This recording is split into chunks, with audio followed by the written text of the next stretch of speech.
Hello and welcome to another episode of Prague's Tour Guide. In today's video we'll focus on the Prague district, or Hradcanske in Czech.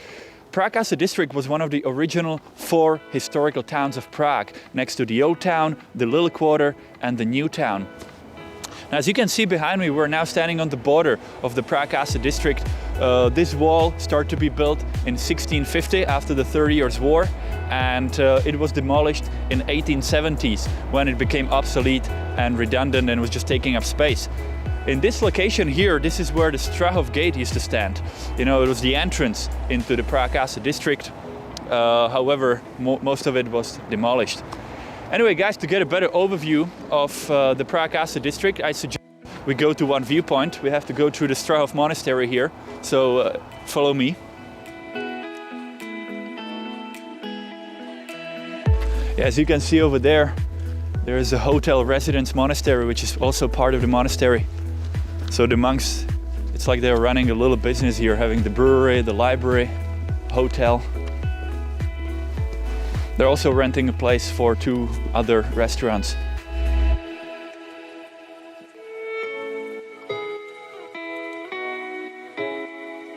Hey guys, we're almost there, just behind this gate.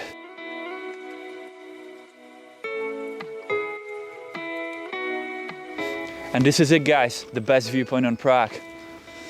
And we're almost alone here. Actually, entirely alone.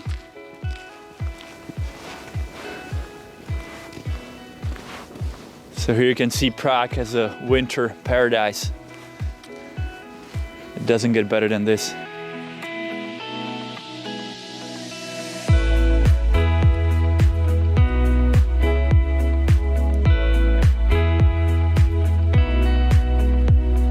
So below us we have a beautiful view on the Little Quarter. That's the area right in the valley below us. Then the Prague district is on the left side. It's including the Prague Castle. Actually, a big chunk of the Prague district is the Prague Castle, which is that area around that black church. It's the St. Vitus Cathedral. Now we have the river coming from the south, turning east. And then behind the river we have the Old Town and then the New Town surrounding the Old Town. So that's the historical center of Prague, most of which is today District number 1, Prague 1.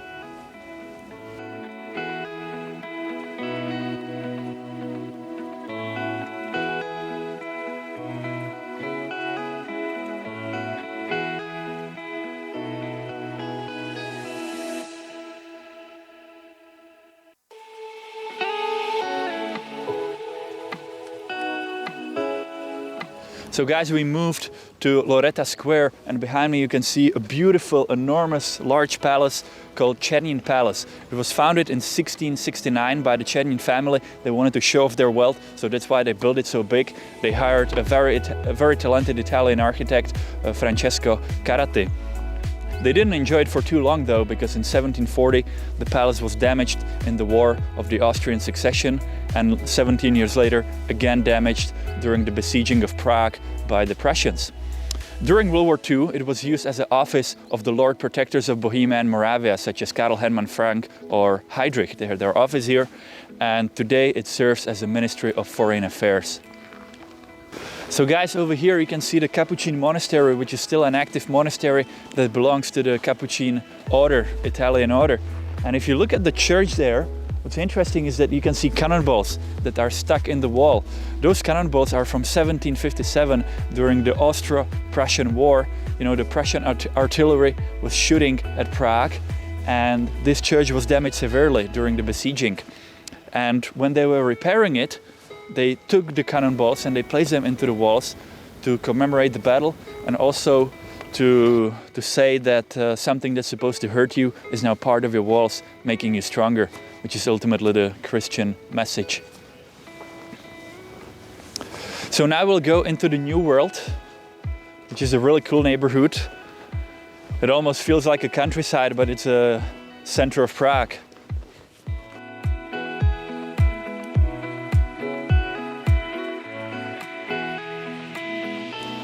So guys, we're standing on the border of Prague again. As you can see, there's the Baroque wall, and we're in an area called the New World. So located below the wall, and it was a very poor neighborhood. You know, there are a lot of small houses, and this is where servants lived and other people that were not noblemen. For example, this house behind me, it's a beautiful log house. It's the only preserved log house in the historical center of Prague. It was first mentioned in the first half of 18th century. Back then it was owned by a butcher. Today it's a romantic hotel, Uraka, which could be translated as at crawfish.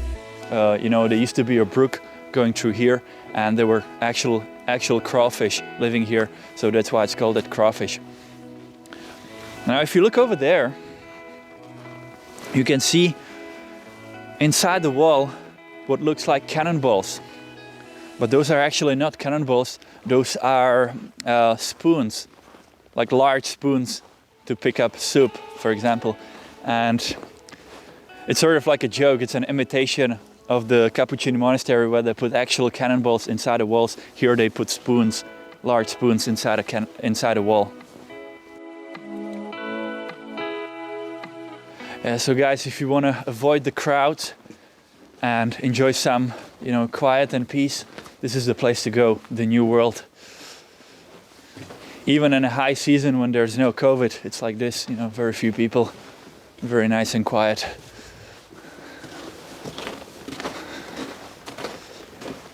Yeah guys, it wasn't only the poor people that lived in the New World. For example, this huge house behind me that was built for František Santini in 1707. He was a brother of a famous architect, Giovanni Santini. Now if you look over there, you see that the yellow building that was built in 1896, that was the headquarters of the STB during communist period. You know, STB, Státní bezpečnost, there was like a Czech version of the KGB. So some horrible atrocities took place there.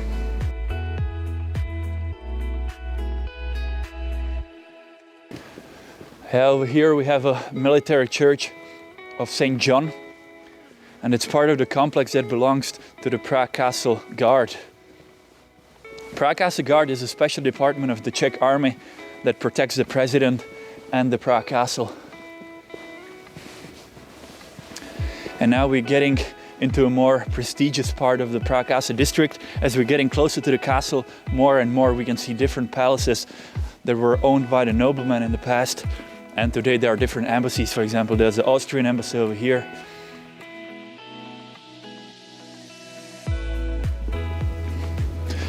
Hey guys, so now we reached the Prague Castle district square, or Hradcanske náměstí in Czech. Now if you look over here, you might recognize this house. It was in the movie Amadeus, one of my favorite movies from 1984. And in the movie, this was the house where Mozart lived. So the Hradcanske Square, there's actually a lot of palaces around here, as it was a prestigious location. You know, the closer you were to the castle, closer you were to the king, the more prestigious you were considered. So really, the square is just full of palaces. So let's check out some of them. So guys, the palace behind me, it's called Tuscany Palace, Palace of Tuscany. It was built by Anna Františka Toscanska. She was a wife of Gian Medici. He was the last male member of the Medici family. So the Medici family here finished in 1718. Now this marriage between Anna Maria Františka Toscanska and Gian Medici wasn't very happy, because Gian was a homosexual, so they didn't really live together, although they were married for 30 years. Anyway, this beautiful palace today is used also by the Minister of Foreign Affairs. So guys, behind me you can see the Schwarzenberg Palace. It's a beautiful piece of Renaissance architecture from 1545. Now the Schwarzenberg family, they were the wealthiest noble family in Czechoslovakia before World War II. After World War II, all their property was confiscated, including this palace. And the reason for that was because they were German. After World War II, Czechoslovakian government decided to move away all the Germans living in Czechoslovakia, about 3 million people, and they took their property, and it included noblemen as well. In the case of Schwarzenbergs, it wasn't really fair, because Schwarzenbergs actually actively supported the Czechoslovakian government in exile during the occupation, and then the same government took their property. So today it's a national gallery. In the 1990s, the Schwarzenberg family, they sued the Czech Republic for $2 billion. They wanted their property back, but they lost the case in 2016, I believe. So it remains state-owned. Now guys, let's have a closer look at the facade here. They use a technique called S-graffito to decorate this building. It's actually a very simple technique. You have two layers of stucco, the black and white, and you scratch off the white part so the black reveals itself. This way it lasts very long and very simple to make. Very typical for the Renaissance era. So another important building that I'd like to point out is the Archbishop Palace. Is that white palace over there that was built in the 17th century by Jean-Baptiste Mattei, a French architect who studied in Rome and lived in Rome. So it's a very beautiful example of the Roman Baroque. And as the name suggests, it's Archbishop Palace, you know, so seat of the Czech Archbishop, the highest representative of the Czech Catholic Church. And the palace next to it, the Yellow Palace, is a new royal palace built by the Habsburgs. And that's already part of the Prague Castle. So this is the entrance to the Prague Castle, which historically served as the seat of the Czech kings, and today is the seat of the Czech president.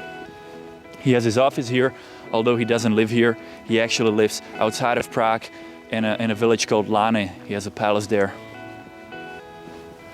So behind me we can see a statue of Tomas Garrigue Masaryk, the first Czechoslovakian president, and in the picture there's his life's motto, which is nebát se, nelhat a nekrást. Don't be afraid, don't lie and don't steal.